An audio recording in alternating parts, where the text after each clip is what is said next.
যুবক বলো না, তোমাকে কর্মযোগ্য কে বানাইলো? কর্মযোগ্য কে রাখলো? যদি অসুস্থতা দিয়ে বিছনায় ফেলায় রাখতো কি করতে? কি করার ছিল? অভিযোগ, থানায় কেস, কোর্টে যায় আপিল, র্যাবের কাছে নালিশ, কি করার ক্ষমতা ছিল? অস্তিত্বটাকে দিল। কর্মযোগ্য কে বানাইলো? কর্মযোগ্য কে রাখতেছে? কতটুকু নুন খাই, গুণ কতটুকু গাই?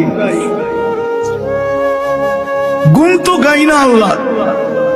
চলেন দেখি জান্নাতের একটু ধারণা দিয়া কার মনে এই আগ্রহ জাগে যে আমি চাই আল্লাহ আমাকে জান্নাতের বিনিময়ে কিনো।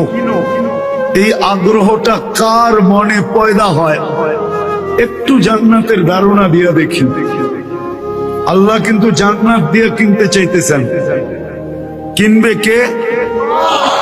ক্রেতার